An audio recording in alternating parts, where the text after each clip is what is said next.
Was that you, Angelo?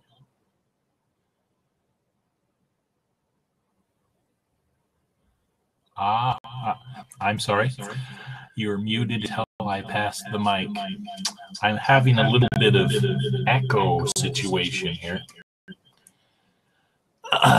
Okay. It's been a long time since I've been in any type of debate. I'm 56.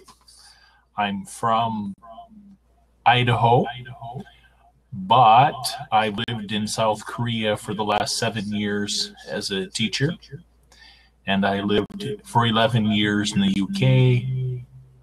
Have two daughters, 33 and 30. Well, those are the Korean ages. And I've been married for almost 36 years. That's the little personal details. I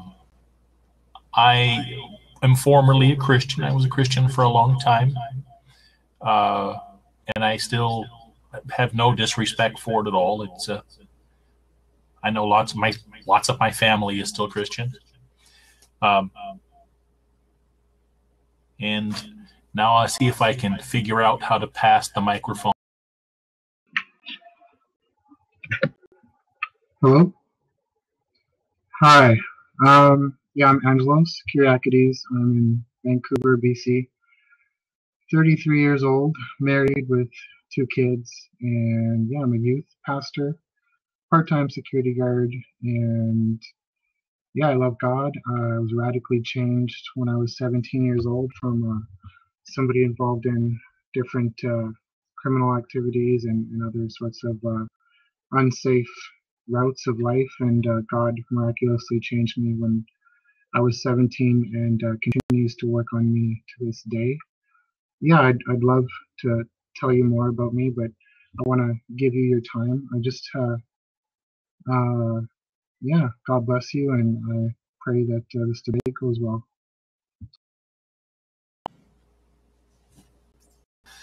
I'm going to experiment for a second and see if I can turn my speakers down. If you can still hear me after I have, give me a thumbs up. Can you still hear me? Great, because I'm getting this weird echo. So I'm just going to start with a quote from somebody else who is probably going to be debating on here today. His name is Max Mills. If you aren't willing to consider the possibility that you are wrong, it is hypocritical for you to expect anyone else to consider the possibility that they are wrong. Don't ask more from others than you're willing to give. And I'm applying that to myself. I could be wrong absolutely about the assertion that I'm making here today. I don't discount the possibility of the resurrection. I discount the likelihood of it. Supernatural, I've never seen examples of myself, but it certainly could exist. And I try to argue to establish truth versus to win. Argument isn't a win-lose situation for me. I'm trying to discover truth for myself through a series of, recent debates. So for me, it's perfectly okay to be wrong. And if I am convinced by you at the end of this that I'm wrong, I will concede that.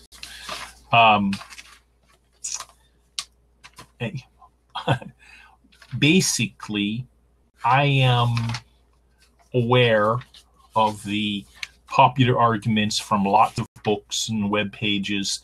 I bought from christianbook.com Keener's Miracles, the credibility in the New Testament accounts. I've read that. I've read most everything by on the subject by William Lane Craig and Gary Habermas and Michael Licuno, and et cetera, et cetera, et cetera. So I know the arguments.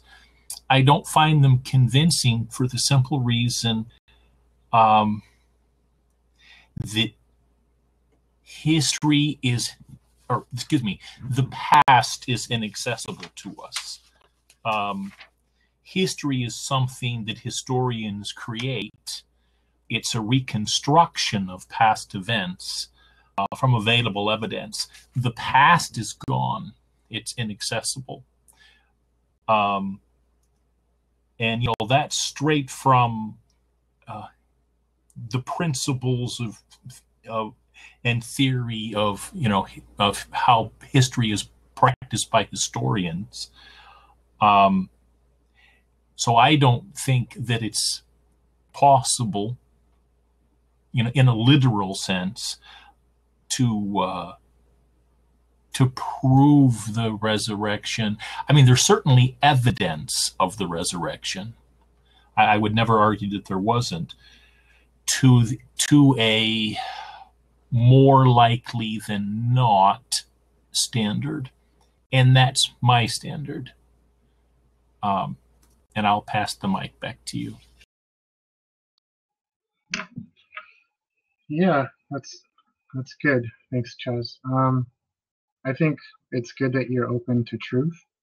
Ultimately, that is the safest route that anybody can travel, as long as you're open to correction and to discovering the truth, whatever it may look like.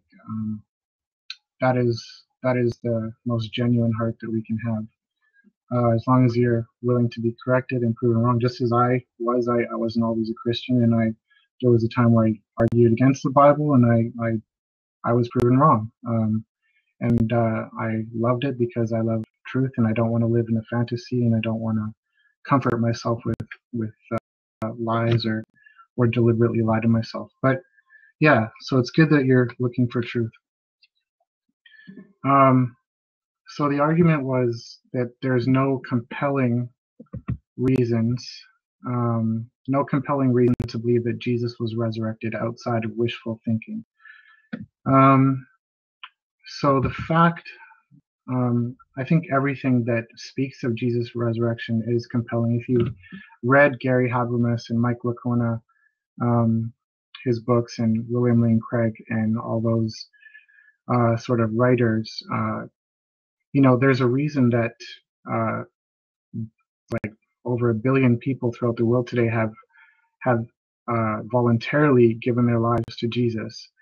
And the plain fact of the matter is that if Christ was never resurrected, this movement that he began would not be here today. It would have fizzled out at the moment of his death. There would have been maybe a few, you know, murmurs of it, but it would not be the world-changing movement that it is today. It has literally,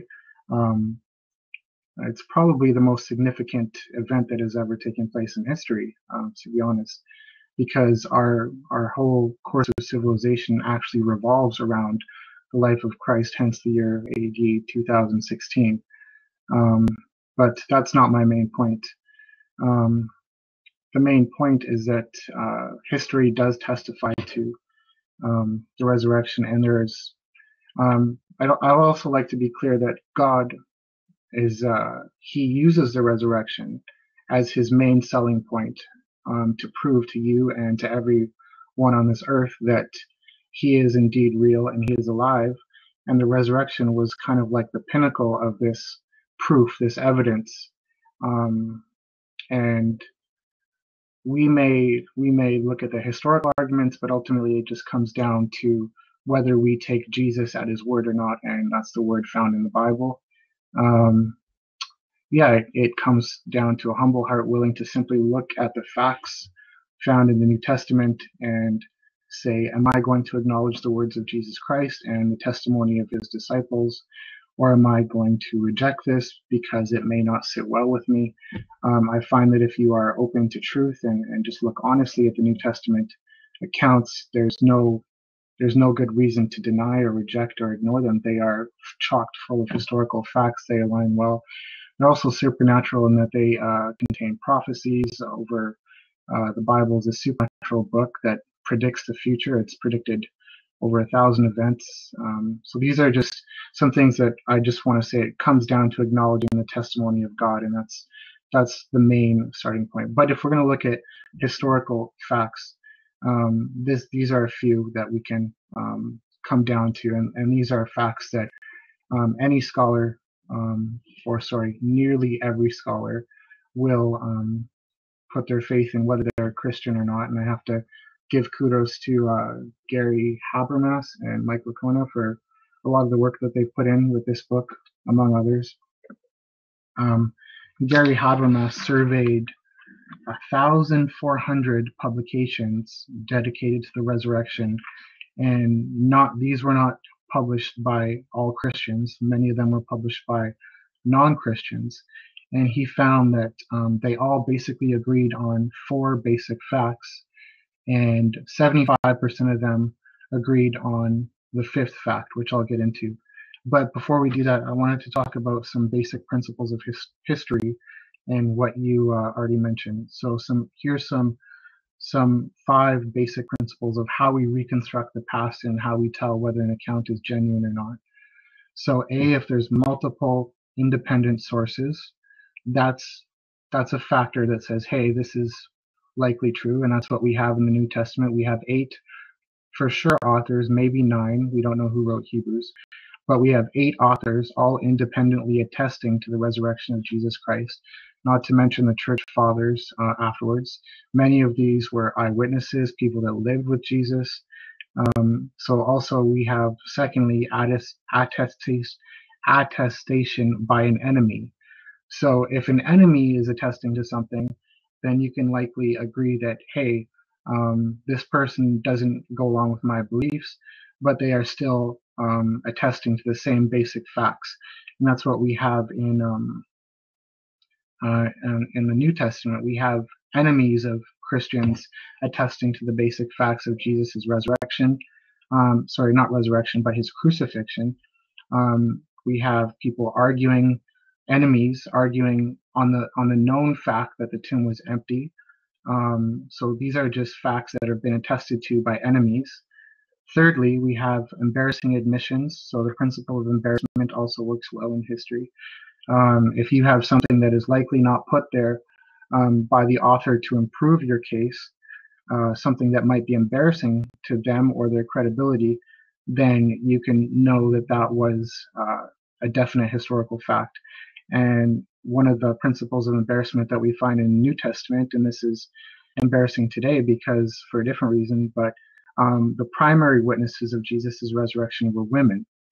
So back then, women were not allowed to testify. They were considered as credible as robbers, according to the Talmud.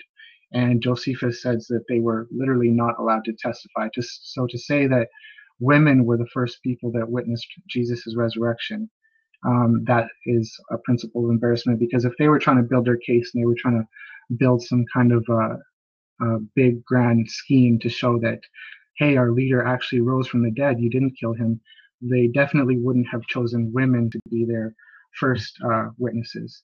Fourthly, we have eyewitness testimony, and like I've already said, out of the 4 Gospels, 2 of them were written by eyewitnesses of Jesus. One of them was John, and John was not only an eyewitness to the life and ministry of Jesus, but he was an eyewitness to the very crucifixion, and he's the one that notes that he saw Jesus being pierced with a spear, and notes for sure he was, in fact, dead at the time. Also, many of the other authors in the New Testament were eyewitnesses of Jesus and his resurrection, as they tell over and over again. And fifthly, we have early testimony supports the historical claims. That is, the closer the claims are to the actual time of the events, the likelier they are. So the New Testament was written 20 to 30 to 60 years after the life of Jesus, which is within the same generation of the people who lived during the time of Jesus. There are many people alive that witnessed the resurrection, and they were still around while the New Testament was documented, and they did not disagree. Even the enemies of Jesus attested that there was an empty tomb, and so the only likely explanation for this is is the resurrection. But I have more, but I'll let you. Actually, let me just finish this, and then I'll hear your thoughts. And then if you have any evidence to the contrary, or if you have anything that you would like to say that controverts these basic principles, or if you can come up with any other explanation other than the resurrection for the fact that these are basic facts that even non-Christians, historians agree on, then I'd love to hear that side of the story. But so here are the minimal facts. These are that Gary Habermas and Mike Licona, they surveyed 1,400 publications. These are peer-reviewed articles on the resurrection for the academic society at large. And this is what everybody agrees on, more than 75%. So we're looking at, practically everyone agrees on these four basic facts. Jesus died by crucifixion. So there's multiple, by the way, these are facts that are not based on four gospels, not based on the biographies of Jesus. They're based on historians' accounts and also the writings of Paul and the early church fathers. So we cannot say that they're not worthy because they're not based on the main part of the Bible, because they're actually for the most part based on extra biblical evidence. So one, Jesus died by crucifixion. Here are the historians that note this: Josephus, Tacitus, Lucian, Mara bar Serapion, and the Talmud. Josephus, Tacitus were historians for sure. They were Roman and Jewish historians. And Mara bar Serapion was another writer. He wasn't necessarily a historian, but his writings are used as historical sources. Number two, the second basic fact that above and most scholars agree on is that Jesus' disciples believed he rose from the dead. So yeah, this is probably the most confirmatory fact, is that his disciples they fled from the Romans when he was crucified. They were cowering.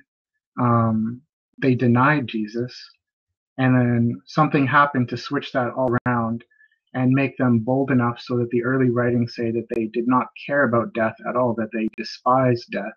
They literally had no concern for death whatsoever.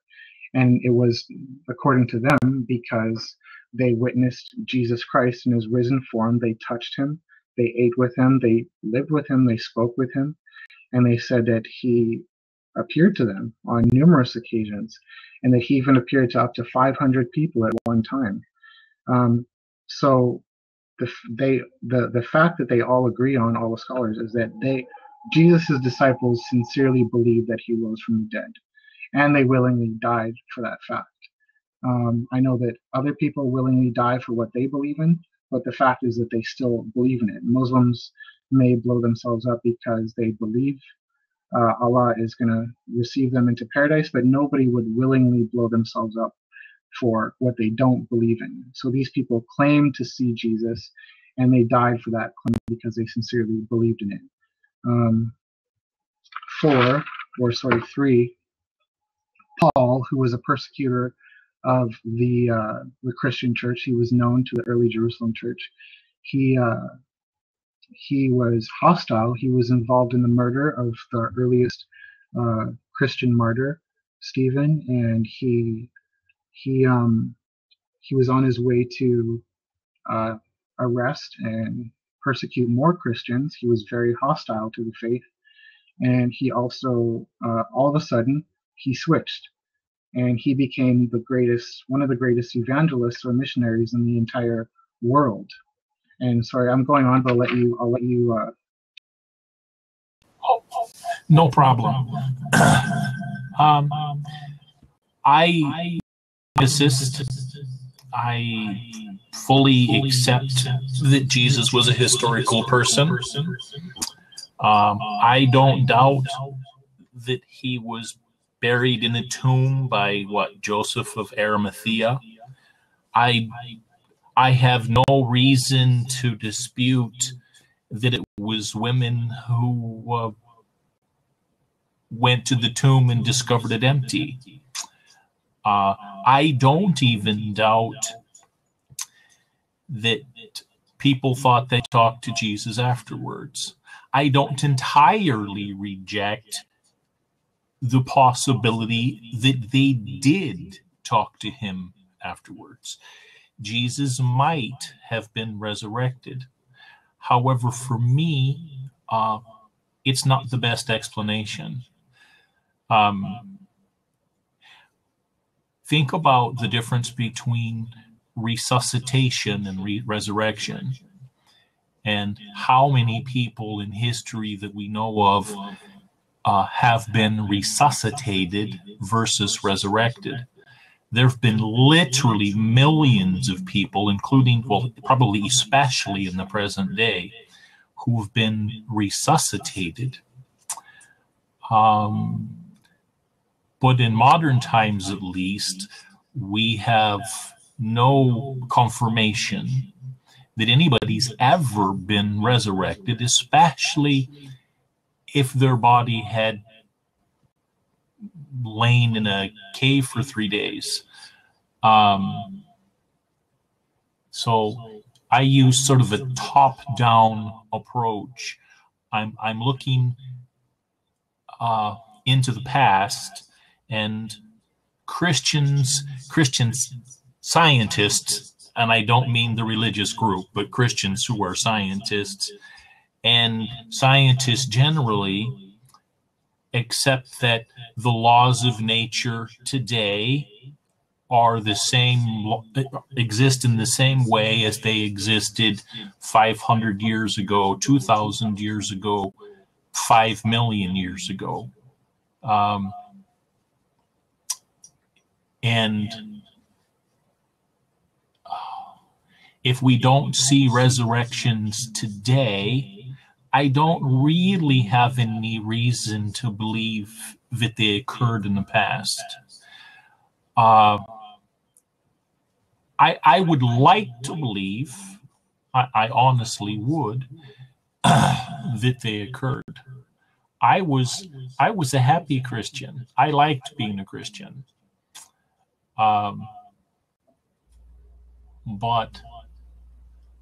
I want to believe something not from faith, but because it's more likely true than not based on the available evidence. And for me, looking at the evidence, it's not the best explanation. People have believed all sorts of crazy things for all of human history.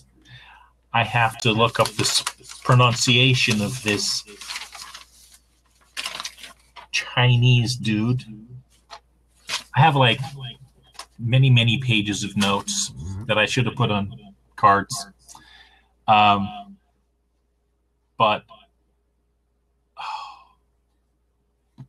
you had last century a Chinese ruler who thought that he was Jesus, or maybe Jesus's brother. The reports are conflicting.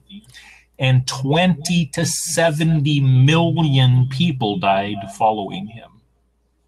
That's not a bad reflection on Christianity. I would never argue that.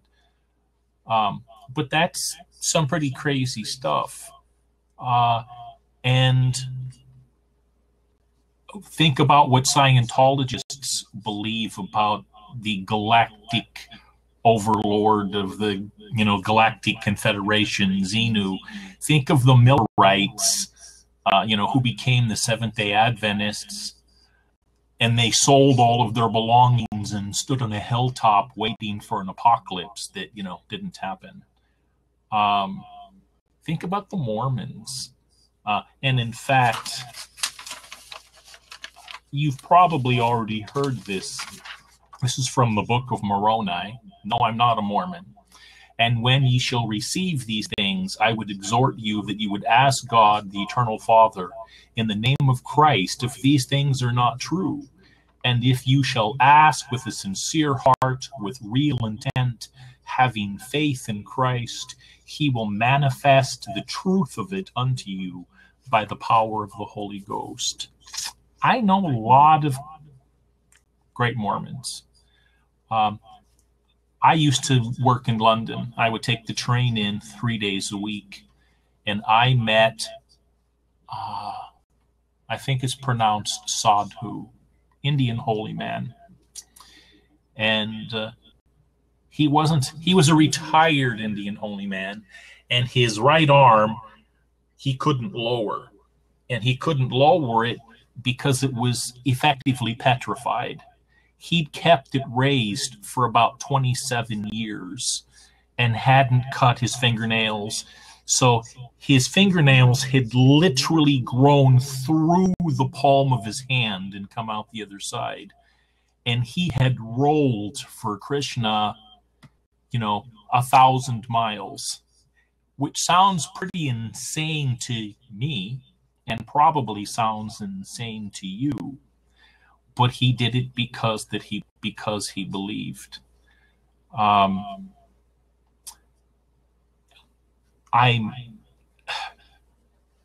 Alvin Plantinga Sensus Divinitas. I can't say it. You probably know what I'm talking about. Sort of an inbuilt belief in God. We all really believe in God. Romans implies as much. The fool in his heart says there's no God.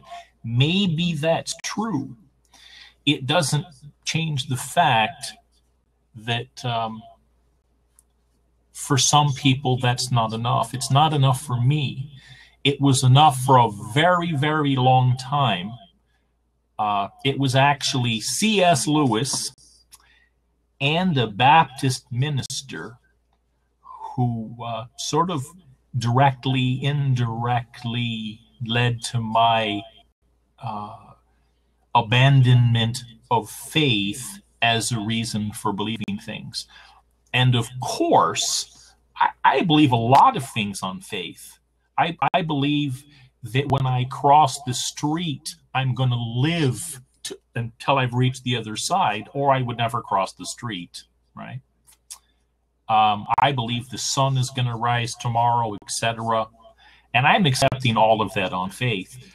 But those are things that I accept on faith for pragmatic reasons. I couldn't get out of bed if I didn't believe them. But believing in a resurrection that we don't even know is possible isn't logical to me, isn't compelling to me. And I don't believe things except for logical reasons. I'll accept, I believe that my kids are the most beautiful in the world and that my wife is the most beautiful in the world. But those are true because I believe them. They're true to me. In the same way that I think caramel tastes better than chocolate. They're true to me. But Jesus was either resurrected or he wasn't. It's a binary answer, it's a yes or no thing. And at that 1,400 or 10,000 or 2,000 historians believe that he did is really sort of irrelevant because they have no more means of determining the truth or falsity of something that happened 2,000 years ago. What I do, I can read the same books. No, I can't read them in Greek or Aramaic or Hebrew, etc. But I can read and digest all of the books that they've written concerning that subject. And I have read hundreds of them, literally hundreds. And it's primarily, in every case, a regurgitation of what all of the other authors have said. There's not really anything new. I've been an atheist for 30 years. And I haven't heard a new argument in all of that time. maybe if expressed more eloquently, how do I say this? Because something is claimed on Twitter and then parroted 10 million times, says nothing at all about its truth or falsity. All it says is that people believe it. As far as Jesus appearing to his disciples, etc., after his resurrection, I have other reasons that that's not really persuasive to me. Let me find this piece of paper here. Have you ever seen the movie with Jodie Foster called Summersby? Well, true story, and it's a remake of a French film previously. It's about a man named Martin Guerre who disappeared and was presumed dead, who reappeared one day in a village, and his wife took him back, right? But he was later killed because he probably wasn't actually her husband. And then there's Frederick Boudin, and there's a movie about him too called The Imposter, came out in 2012. He's impersonated 500 people by his own admission. I don't know his why. And he actually managed to convince a Texas family that he was their missing son, despite having brown hair and brown eyes, when their son had blonde hair and blue eyes and didn't speak with a French accent and was 7 years younger. So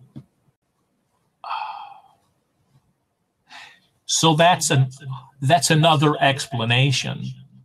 And I also have to add, if it's not a contemporaneous report, then you have historians reporting on the work of historians, which isn't evidentially sound.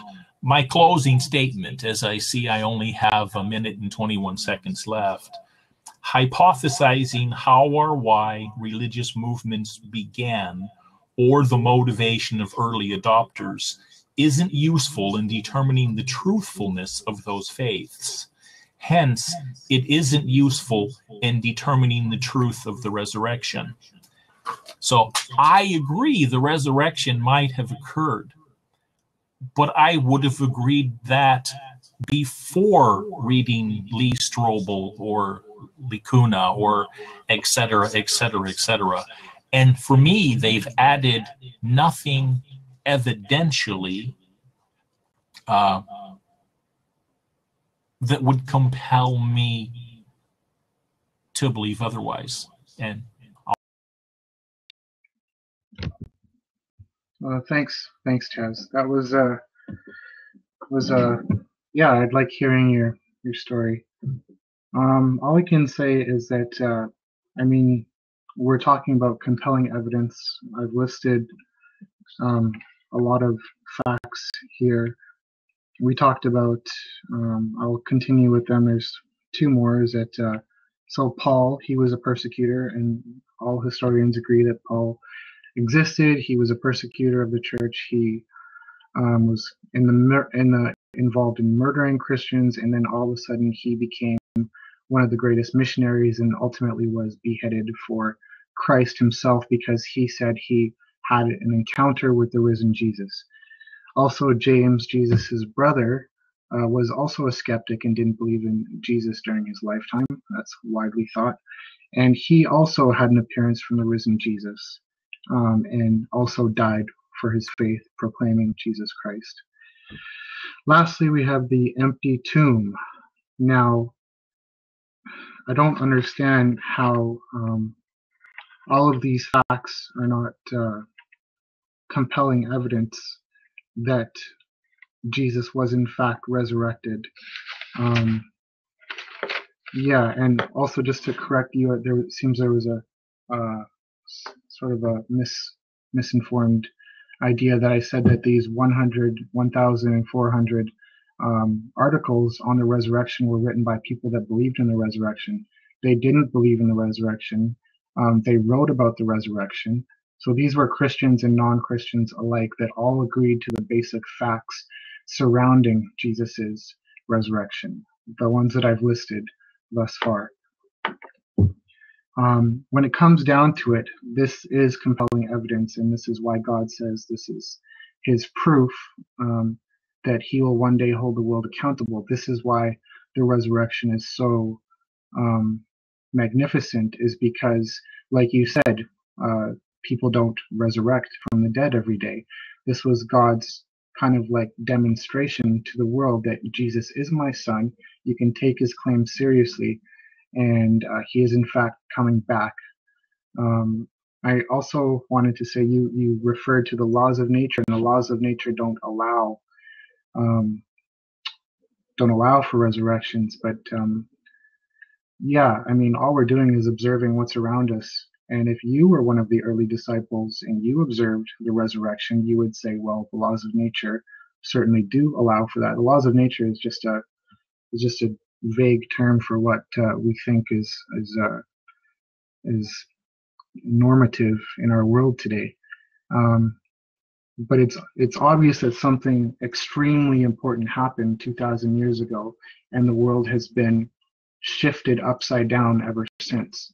And it was not just the crucifixion, it was the other half of the crucifixion, which was when Jesus appeared to his disciples.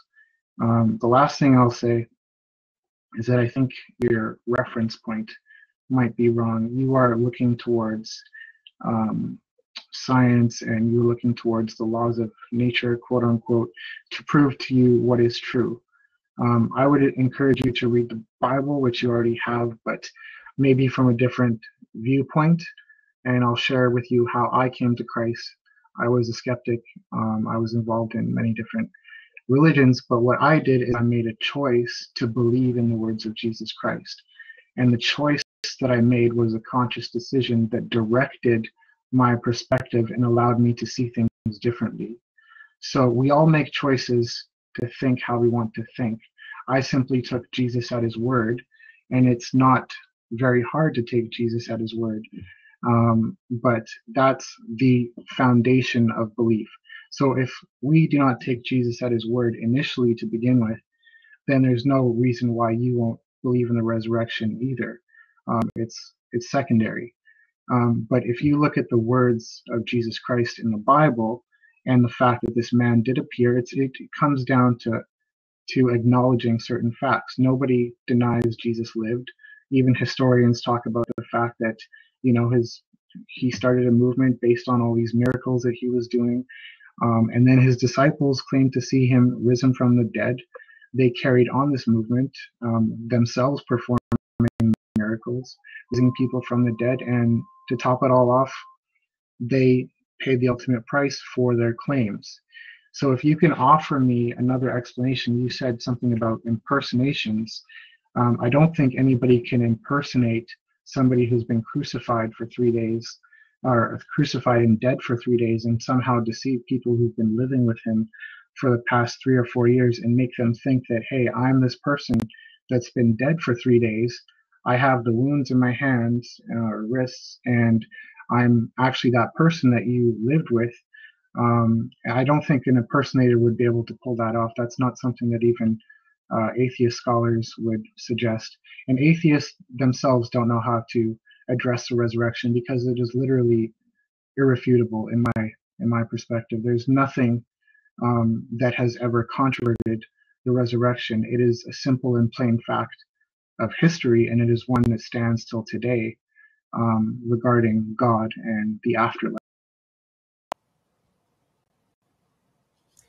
So I guess it's my turn again. Well, it seems we probably haven't answered this question to everybody's satisfaction for all time, but it's been a pleasant debate. Thank you kindly. I only have 1 second.